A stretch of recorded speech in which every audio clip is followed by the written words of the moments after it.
Most people recognise the red dragon as the symbol of Wales. It appears on the national flag, on football shirts, castles and road signs across the country itself, but very few people know where that dragon actually comes from. Because according to medieval Welsh legend, the origin of the Welsh dragon is not simply patriotic or symbolic. It emerges from a story about something buried beneath Britain itself, a story about ancient screams rising from underground, kings terrified by an invisible force, dragons trapped beneath the earth, and a prophecy that would shape the identity of Wales for centuries afterwards. Even now, there is something unusually ancient about the Welsh dragon compared to many national symbols. Most nations chose lions, eagles, crowns, or banners. Wales chose a red dragon, and the story behind that choice is far stranger than most people realise. So in this video, we're going to explore the ancient legend behind the Welsh dragon, where it came from, what it represented, and why the myth still feels strangely powerful even now. According to the old Welsh legends, there was once a time when Britain itself seemed cursed. Terrible screams echoed across the land at night. Not ordinary cries, but sounds so unbearable that people reportedly collapsed in fear simply from hearing them. The screams returned again and again. No one understood where they were coming from. The land itself began to suffer. Crops failed, animals weakened, people became exhausted and frightened. Entire settlements reportedly fell silent at night as the cries rolled across the hills and valleys of Britain in the darkness. And what makes the story so unsettling is that the threat was not visible. There was no invading army, no monster wandering openly through the countryside, no enemy that could simply be fought or destroyed. Instead, the danger seemed buried somewhere beneath the land itself, hidden underground, and impossible to fully understand. And as fear spread throughout the kingdom, the ruler of Britain, King Llŷth, became determined to discover what was causing the terrifying screams. King Llŷth could not simply ignore what was happening to Britain. The screams had spread fear across the kingdom, and no one seemed capable of explaining where they came from or how they could be stopped. So according to the legend, Llŷth travelled to seek the advice of his brother,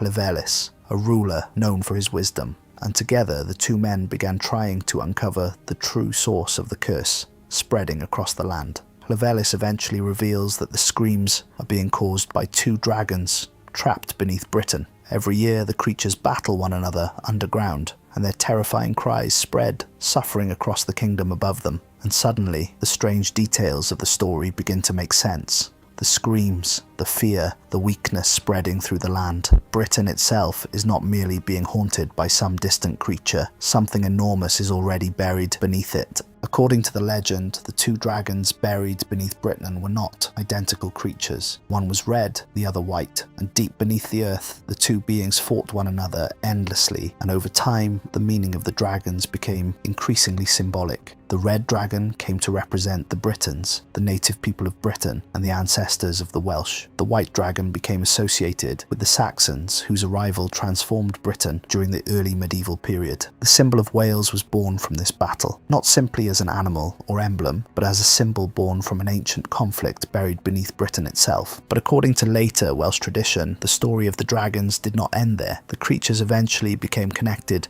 to a hill in northern Wales known as Dinas Emrys, a real location still associated with the legend even today. And it was here that the dragons were finally discovered beneath the earth. The story claims that a great pit was dug beneath the hill itself. The dragons were then lured into it and given mead to drink. Once the creatures became exhausted and fell asleep, they were sealed beneath the ground, trapped below the landscape of Britain once again. But the story of Dinas Emrys would later become even stranger still, because according to the mythology, the dragons beneath the hill would eventually be discovered by a young boy who would later become known as Merlin. By the time the legend became connected to Merlin, Britain itself was said to be in a state of collapse. According to the story, the ruler Vortigern had attempted to build a great fortress upon the hill of Dinas Emrys, but each time construction began, the walls mysteriously collapsed overnight. No matter how many times the fortress was rebuilt, the same thing continued to happen. The king and his advisors could not explain it, and as the failures continued, the hill itself began to feel cursed, as though something beneath the ground was resisting the fortress above it. Eventually, Vortigern was told that the only way to stop the collapse was through a sacrifice. A mysterious child was brought before the king, a boy said to possess unusual knowledge and insight far beyond his years. That child would later become known as Merlin, and according to the mythology, Merlin immediately understood the real cause of the collapsing fortress. The hill itself was not empty. Something ancient was trapped beneath it. Merlin reveals that deep below Dinas Emrys, the two dragons still remained buried underground, continuing their endless conflict beneath Britain itself. And when the ground beneath the hill was finally opened, the creatures erupted from below and resumed their battle openly before the people watching above. The red dragon and the white dragon had never truly disappeared. They had only been sleeping beneath the land, and it was here that the story of the dragons became more than a myth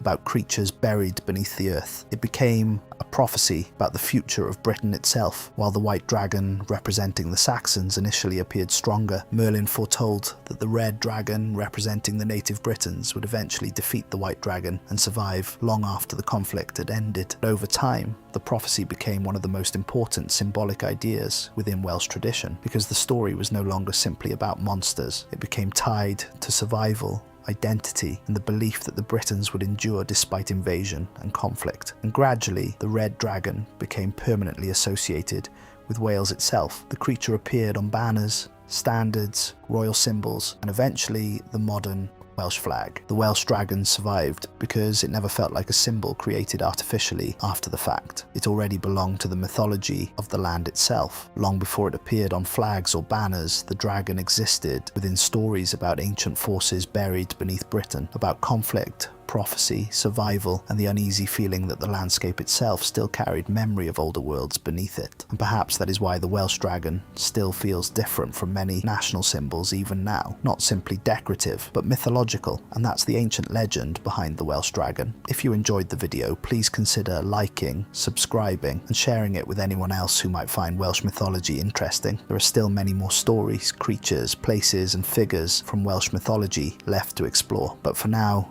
thanks very much for watching.